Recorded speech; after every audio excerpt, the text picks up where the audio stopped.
Hello students, क्या हाल है आप सबका। मुझे लगता है सब ठीक ही होंगे। तो आज हम पीएलसी के थोड़े आगे चलेंगे। जो हमने पहले पढ़ा उसके आगे चलेंगे। हम आज पढ़ेंगे टाइमर्स।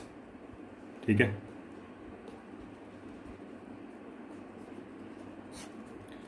टाइमर्स ये इस तरह से है, जैसे इसको मान सकते हो आप, जैसे आप चाहते हो कि कुछ कोई भी एक एक्शन है वो कुछ देर के बाद आपका एक्टिवेट हो, उसके लिए हम टाइमर यूज़ करेंगे। जब आप चाहते हो कि कोई एक्शन है हमारा कुछ देर के बाद बंद हो जाए, उसके लिए टी ऑफ टाइमर यूज़ करेंगे। ठीक है ना। इस टाइप के टाइमर होते हैं। एक होता है रिटेंटिव टाइमर, RTOs। ठीक है। एक होता है टी ऑन टाइमर, एक होता है टी ऑफ टाइमर, एक होता है RTO। ये होता है रिटेंटिव टाइमर ऑन। ठीक है ना। ये हमेशा स्टेटस रखेगा याद, स्टेटस रिमेंबर रखेगा ये। ठीक है। तो टी ऑन टाइमर होगा आपका कि आपका एक्टिवेट दी एक्शन आफ्टर टाइम। जे डीएक्टिवेट करेगा उसको। ठीक है। तो ये है। अब धीरे धीरे आपको समझ आएगा जैसे हम आगे चलेंगे।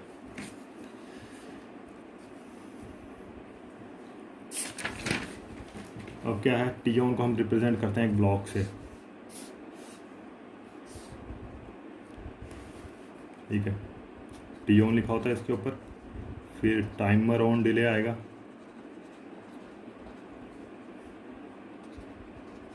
टाइमर का नाम, फिर टाइम बेस, फिर आएगा प्रेजेंट, फिर आएगा अकोमलेटर। ठीक है ना। टाइमर का नाम लिख दो T400, टाइमर का नाम आ गया, ये इसका टाइप आ गया। ठीक है। टाइम बेस जो लेना है ले लो, नॉर्मली 01 लेते हैं। प्रेजेंट ले लो, कहाँ तक आपने गिनती स्टार्ट करनी है। अकोमलेटर कहाँ से स्टार्ट करनी है, 0 से। ठीक है।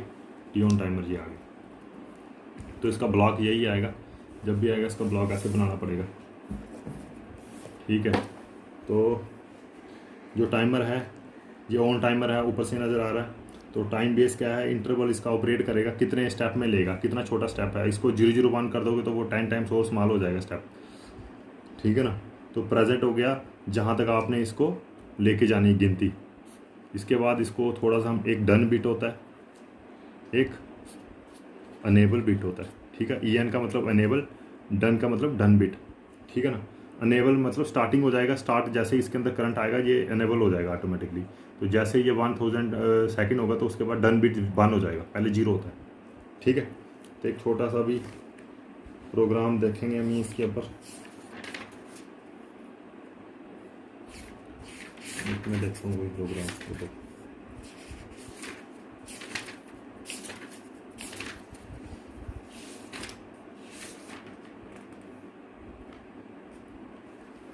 अब एक प्रोग्राम दिखाता हूँ इसको।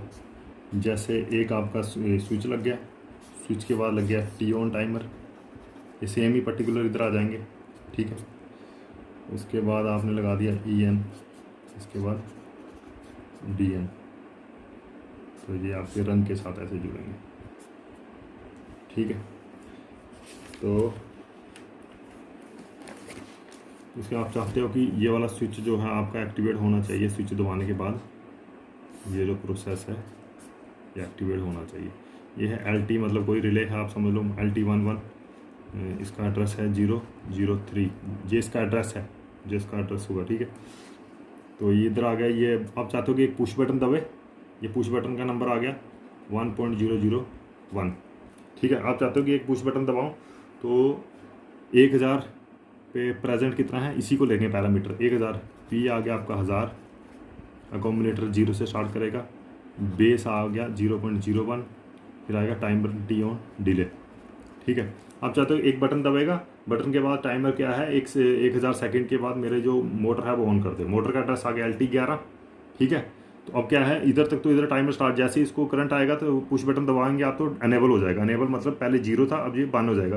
1 होने के बाद ये चलता रहेगा 1000 सेकेंड तक। जैसे ही 1000 पहुँचेगा तो ये डन बिट 0 था पहले, अब ये 1 हो जाएगा। ये 1 हो जाएगा तो अब आगे इसके लिखा नहीं कुछ, तो इसका डन बिट का एड्रेस देना पड़ेगा इधर।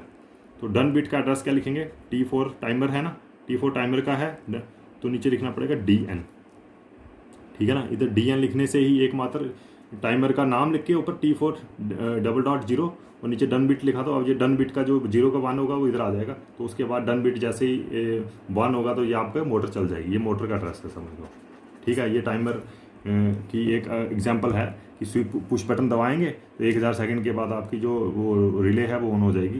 प्रोवाइडेड डन बिट का एड्रेस देना था आपने। T4 टाइमर का जो नाम है वो ले दिया आपने, जो इधर है T4 टाइमर T4 ठीक है। ये T4 ऐसे ही आपकी एग्जांपल है। अगर आप चाहते हो कि कोई जो प्रोसेस है, एक्शन है आपका, वो 1000 सेकंड के बाद, इसमें क्या हो रहा था, ऑन हो रही थी मोटर, तो आप मान लो कि अगर आप किसी मोटर को ऑफ करना आपने तो T ऑफ टाइमर लगाना पड़ेगा, T ऑफ टाइमर। बाकी सेम पैरामीटर वही आ जाएंगे, एनेबल डन बिट, ठीक है ना। इसके ऊपर सिर्फ T ऑन था, इस वाले में क्या था, इसमें T ऑफ है, इस वाले में T ऑफ था, ऑन था, ठीक है ना। सेम आ जाएगा T4 डन बिट LT 11, ये आ गया एड्रेस, ठीक है ना। मोटर है, पुश बटन है,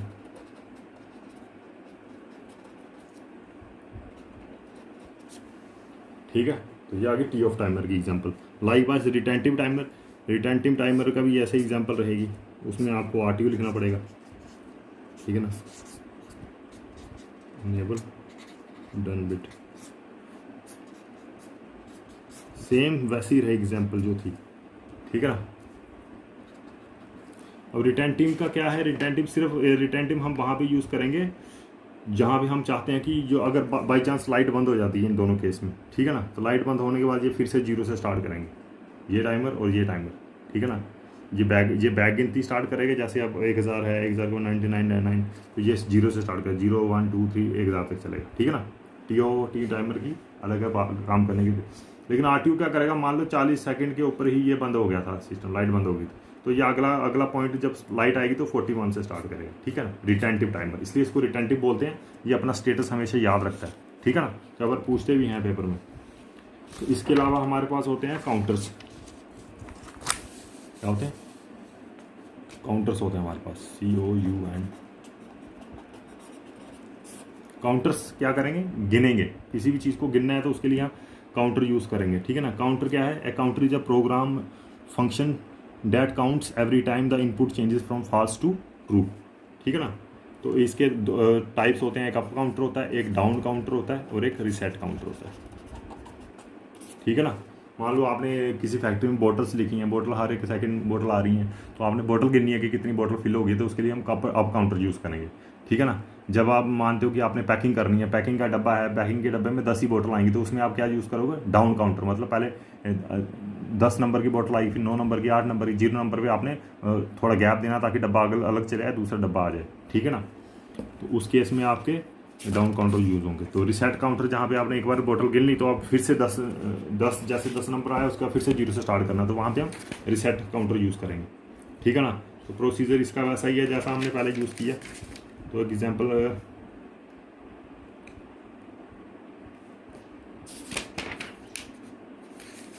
वैसी एग्जाम्पल रहेगी इसकी जैसे पहले थी, ठीक है ना।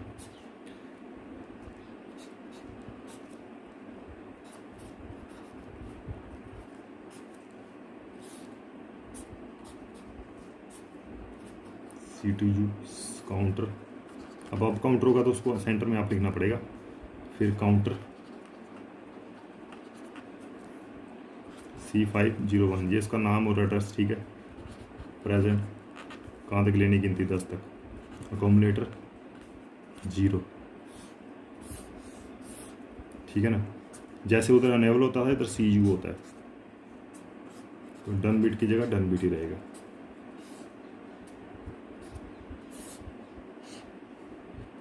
ठीक है। ये एग्जांपल है। एग्जांपल क्या है, ये आ गया पुश बटन पहला वाला, PB4 इसका एड्रेस है, ये नाम है, और ये आ गया एड्रेस 000। अब ये सेंसर लगा हुआ 1 डॉट, ये एड्रेस दे रहा हूँ, अपना अपना तरीका होता है एड्रेस देने का, ठीक है। उसके बाद ये आ गया रीसेट लगाया था हमने, C500 रीसेट, ठीक है।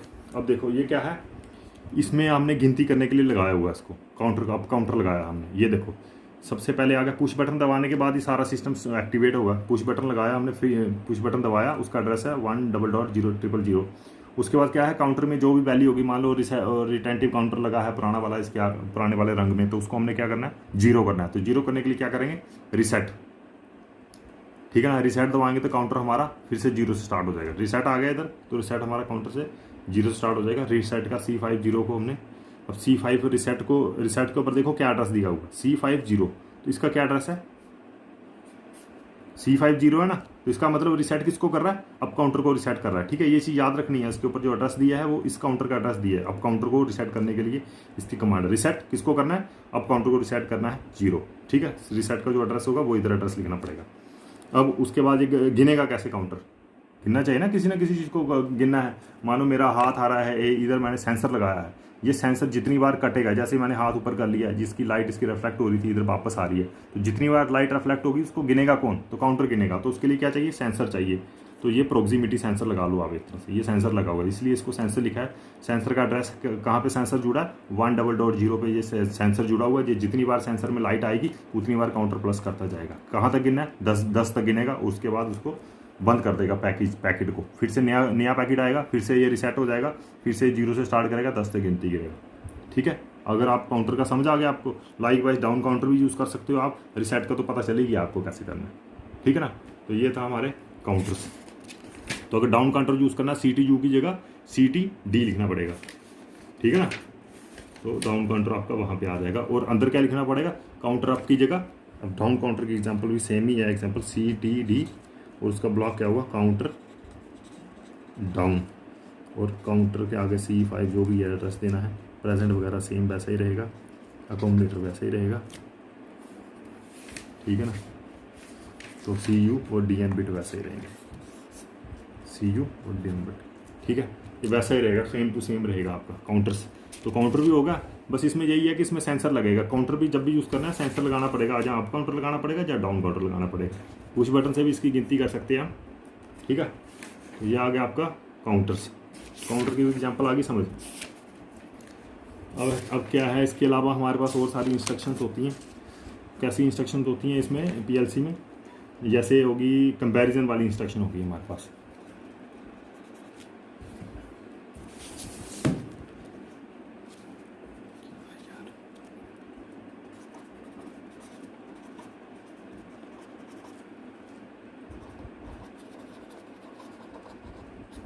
कंपैरिजन इंस्ट्रक्शन, ठीक है ना। पहले आई equal to, less than, greater then,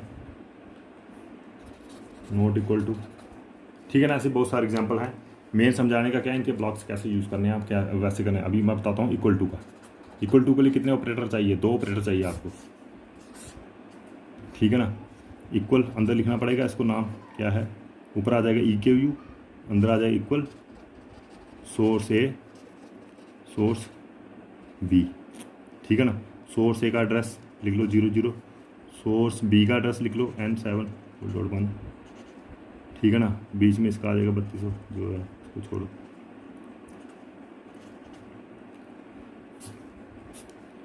input और आउटपुट, ठीक है। अब कंपैरिजन, अब इसका ब्लॉक है, ये इक्वल टू का ब्लॉक है, लाइक बाइस लेस देन होगा तो उसका ब्लॉक आ जाएगा, ग्रेटर देन होगा उसका ब्लॉक आ जाएगा। तो हमें क्या है, इक्वल टू करने के लिए हमें क्या चाहिए, 2 ऑपरेटर चाहिए, ठीक है ना। सोर्स A और सोर्स B 2 ही होंगे, ठीक है ना। नॉट इक्वल टू के लिए भी 2 ही चाहिए हमें। तो इसके लिए हम क्या करेंगे, सोर्स A का एड्रेस लिखेंगे N7.0, सोर्स B का एड्रेस लिखेंगे N7.0। अब देखो हमने इधर क्या यूज़ किया था, सेंसर 1 यूज़ किया था ना। मान लो हमने 2 सेंसर का डाटा हमने मेज़र करना है, ठीक है ना। 2 सेंसर का डाटा मेज़र करना है, तो इधर हम क्या लिखेंगे, N7 की जगह 1 ट्रिपल डॉट करेंगे, 1 डबल डैश ट्रिपल डॉट का एड्रेस कर देंगे। सेंसर 1 अगर दूसरा सेंसर होता तो उसका भी एड्रेस इधर लिख देना था, दोनों का एड्रेस लिखना था कंपैरिजन के लिए, ठीक है ना। इक्वल टू तब हमारे यूज़ करेंगे, मतलब कोई भी सिग्नल को यूज़ कर सकते हैं, कोई भी ऑपरेटर को यूज़ कर सकते हैं, कोई भी मैथमेटिकल डेसिमल को यूज़ कर सकते हैं, ठीक है ना। तो दोनों का लेकिन एड्रेस देना पड़ेगा। जैसे सोर्स A का एड्रेस है N7.0, सोर्स B का एड्रेस है N7.1। तो ये होगा कंपैरिजन करने के लिए, ठीक है। तो ब्लॉक इसको यूज़ करने के लिए, लाइक वाइज आपका जो आ गया नॉट इक्वल टू यूज़ करना है, नॉट इक्वल यूज़ करना है आपने, तो नॉट इक्वल में भी वैसे ही होगा आपका। तो नॉट इक्वल में अगर क्या है, NEQ लिखना पड़ेगा ऊपर, जैसे इधर EQ लिखा था तो अंदर लिखना पड़ेगा नॉट इक्वल, फिर source A, like wise source B उसका एड्रेस लिख दो, ठीक है ना, वैसे हो जाएगा ये। तो ये थे हमारे मैथमेटिकल ऑपरेटर्स, इसको ऐसे यूज़ करना हमें, ठीक है। तो ऐसे ही मल्टीप्लाई भी है हमारे पास, मल्टीप्लाई का देख लेते हैं ब्लॉक। मल्टीप्लाई में क्या है, उसमें भी ऐसे लिखना है MUL, अंदर आ जाएगा, अंदर लिखना पड़ेगा मल्टीप्लाई। तो सोर्स किसके साथ किसको मल्टीप्लाई करना है वो लिखना पड़ेगा, source A source B, source A का एड्रेस N700, सोर्स B का N700, इसमें 1 कर लो चाहे इसमें 2 कर लो, बीच में 0 ये, ठीक है। इसको छोड़ो आप, अंदर मेन यही चीज़ें जरूरी हैं, ठीक है। मल्टीप्लाई के लिए जैसे 2 × 3 करना है, 2 इधर सोर्स से आ जाएगा, B आ जाएगा सोर्स B, ठीक है ना। अगर सिग्नल को दोनों को मल्टीप्लाई करना है तो सिग्नल का एड्रेस, सिग्नल A का एड्रेस, सिग्नल B का एड्रेस, ठीक है ना। ये टर्मिनल लाइक वाइज सब्ट्रैक्ट भी होता है हमारे पास, सब्ट्रैक्ट लिखना तो सब्ट्रैक्ट लिख दो, अंदर सब्ट्रैक्ट लिखना है सोर्स A सोर्स B, ठीक है ना। सब्ट्रैक्ट आ गया। लाइक वाइज एडिशन भी हमारे पास ऐसे ही आता है, सोर्स A सोर्स B। और एक और चीज़ हमें थोड़ी सी याद, एक चीज़ और मैं थोड़ा बताना भूल गया।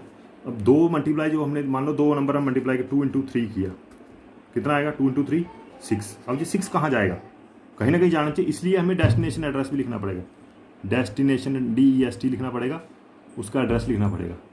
तो मानो आप चाहते हो कि सोर्स A और B को मल्टीप्लाई करके सोर्स B में ही डाल दे, तो सोर्स B का एड्रेस लिख दो। मैं बता रहा था जैसे मल्टीप्लाई करना हमने 2 × 3 तो उसका आएगा 6, तो 6 को भी तो कहीं रखना है, तो उसके लिए डेस्टिनेशन एड्रेस लिखना पड़ेगा। लाइक जैसे N7.1 N7.2, तो डेस्टिनेशन एड्रेस कर लो N7.3 कर लो, ठीक है ना। लाइक वैसे सब्ट्रैक्ट करना है तो सब्ट्रैक्ट का भी डेस्टिनेशन लिखना पड़ेगा आपको, डेस्टिनेशन का भी एड्रेस लिखना पड़ेगा। जैसे N7.1 आ जाएगा इसका, सोर्स B का N7.2, इसका N7.3, अपनी मर्जी होती है एड्रेस लिखने की, क्योंकि अभी कंप्यूटर पर तो लिखा नहीं, तो कंप्यूटर पर सही एग्जैक्ट लिखना पड़ेगा हमें।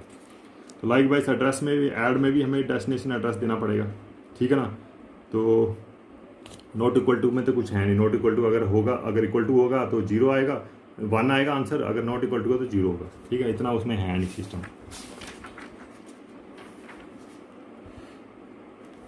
ठीक है। बस मैं मल्टीप्लाई एडिशन जिसमें थर्ड ऑपरेटर आना है, जैसे जिसका रिजल्ट आएगा तो उसमें हमें डेस्टिनेशन लिखना पड़ेगा, DEST, ठीक है। तो मल्टीप्लाई सब्ट्रैक्ट एडिशन में हमें डेस्टिनेशन चाहिए। लाइक वाइज स्क्वायर रूट के लिए क्या चाहिए हमें, स्क्वायर रूट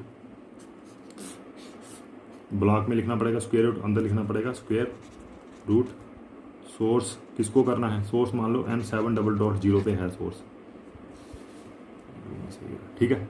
तो सोर्स आप मानो N7.0, तो डेस्टिनेशन भी तो चाहिए, कहाँ पे स्क्वायर रूट रखेगा, तो N7.1 लिख लो एड्रेस, डेस्टिनेशन है ना, डेस्टिनेशन जहाँ पे स्क्वायर रूट होके जाएगा वहाँ पे लिखना पड़ेगा। तो बाकी और भी बहुत सारे ब्लॉक्स हैं, मेन है कि ये समझाना था आपको कि होता कैसे है काम, ठीक है ना। तो अब थोड़ा सा हम लेटर डायग्राम्स पे आते हैं। मेन आपको था इसमें कंपैरिजन वगैरह क्या करना था, वो कैसे आपने ब्लॉक यूज़ करने हैं, ठीक है ना। अभी एग्जांपल देखता हूँ मैं, पहले बेसिक से स्टार्ट करते हैं, बेसिक से स्टार्ट करते हैं जरा, लेटर डायग्राम।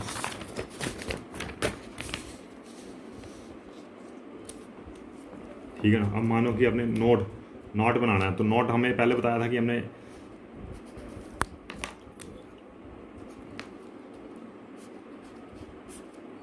ये हमारा क्या है, नॉर्मली ओपन, ठीक है ना। नॉर्मली ओपन का ये स्विच होता है, नॉर्मली क्लोज का क्या बटन होता है, नॉर्मली क्लोज हमारा आ गया नॉट, इसको नॉर्मली क्लोज भी बोलेंगे, ठीक है। तो अगर कोई बोलता है कि नॉट की डायग्राम बनाओ इसमें लेटर डायग्राम में, नॉट लेटर डायग्राम बनाओ, तो उसमें क्या लिखेंगे, ऐसे बना देंगे हम, ये मान लो बल्ब, ये आ गई नॉट की डायग्राम, ठीक है। अगर कोई बोलता है एंड की बनाओ, एंड में 2 बटन लगाएंगे हम,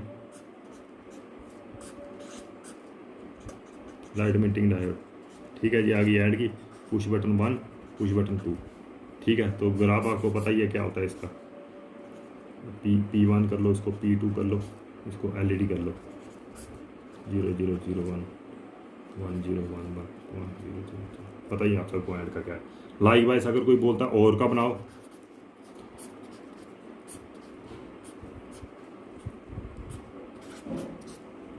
ठीक है जी, आ गया और का भी पता है आपको, P1 P2 P1 P2 ये LED है।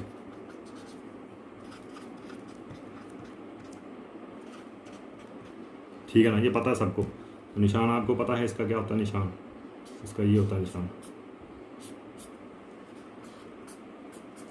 ठीक है, ये पता है, इसको जो ज़्यादा डीप में जाने की ज़रूरत नहीं है इसको। तो अगर आपको कोई बोलता है नॉर का बनाओ, नॉर का बनाना है तो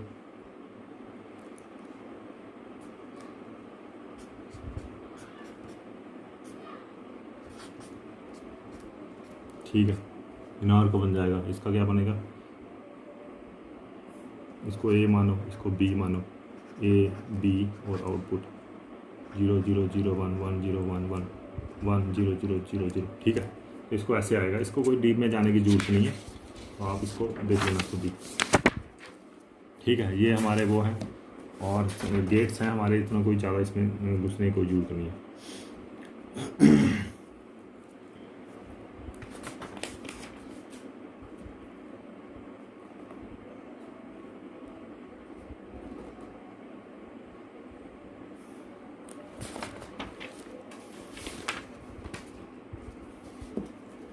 टाइमर की एक क्वेश्चन है, जैसे draw ladder diagram using on delay timer whose time base is 0.01 second. अब देखो ये बोल रहा क्वेश्चन आया है, ड्रा है लैडर डायग्राम, ठीक है, ऑन डिले टाइमर यूज़ करना है, बेस इसका होना चाहिए 0.01। अब इधर लिख लो बेस कितना होना चाहिए 0.01 लिखा हुआ सेकंड्स। प्रेजेंट कितना होना चाहिए 1000। स्विच होना चाहिए ऑन होना चाहिए वैन दोनों स्विच कब होना चाहिए, when P1 and P2 is on. मतलब LED क्या होनी चाहिए, ग्लो होनी चाहिए। पहली कंडीशन हमारी ये आ गई। After how much time will turn on, हमें क्या पता यार, जो टाइमर में लिखा है वही लिखना है। तो इसकी सॉल्यूशन क्या है, दोनों स्विच बोला उन्होंने, दोनों स्विच करेंगे, उन्होंने दो लगा दिए दो स्विच। उसके बाद डिले टाइमर है, कौन सा, टी ऑन डिले, ठीक है, टी ऑन डिले लगा दिया। उसके बाद टाइमर का नाम दे दिया हमने, टाइमर का नाम लिख लो T4.0। फिर आ गया बेस कितना है, इन्होंने खुद ही बोला हुआ है 0.01। फिर प्रेजेंट लिख लो 1000। अकोमोलेटर कहाँ से करना है, 0 से करते हैं ज़्यादातर, अनेबल और डन बिट, ठीक है ना। अब डन बिट का एड्रेस दे दो और मोटर जो चलानी है चला लो, ठीक है ना। LT17 इसका एड्रेस दे दो और टाइमर का ये डन बिट का एड्रेस दे दो। T4 टाइमर है तो इधर डन बिट लिख लो, ठीक है ना। तो P1 और ये P2 आ गया, इतना क्या, ठीक है। ये क्वेश्चन है, इतना ज़्यादा मुश्किल नहीं है, ये लाइट डायग्राम्स भी आपको इससे समझ आती है। तो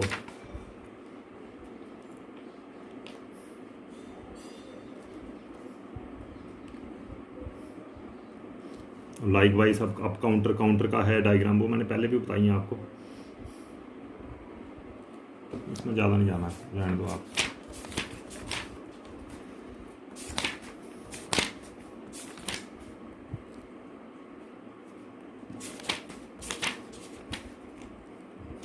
तो लैंग्वेजेस कौन कौन सी होती हैं इसमें, एक होती है निमोनिक्स की इंस्ट्रक्शन यूज़ होती है लैंग्वेजेस, ठीक है ना। जैसे LDN LDA एंड जो हमारी माइक्रो कंट्रोलर में होती थी वैसे ही निमोनिक्स इसमें यूज़ होती है। दूसरा होती है फंक्शनल चार्ट्स। तीसरी यूज़ होती है हमारी STL, स्ट्रक्चर टेक्स्ट लैंग्वेज, ठीक है। तो यही होती है हमारी यूज़। फंक्शनल डायग्राम्स हमारी कैसे होती हैं, जैसे कोई फंक्शन लगा देंगे हम, ठीक है ना, स्ट्रक्चर बना होता है उसको हम यूज़ कर लेंगे। तो इसमें कोई ज़्यादा नहीं है, ये सिर्फ आपके सिलेबस में भी नहीं है इतना ज़्यादा ये।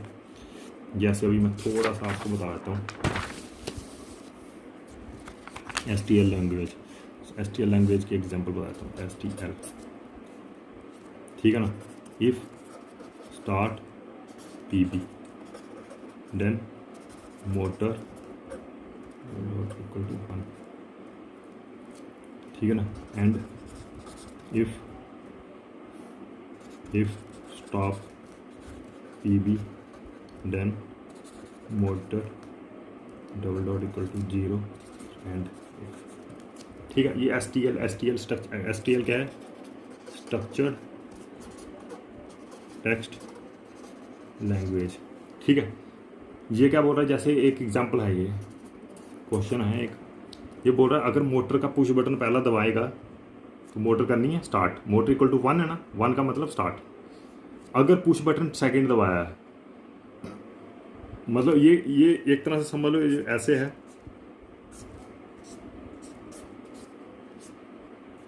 पुश बटन है ये पीबी, ये है मोटर का रिले एड्रेस। ठीक है, मोटर का रिले एड्रेस है। ये बोल रहा है अगर एक बार पुश बटन दबाएगा तो मोटर करनी है स्टार्ट, दूसरी बार वही पुश बटन दबाना है, मोटर हो जाएगी बंद। ठीक है ना।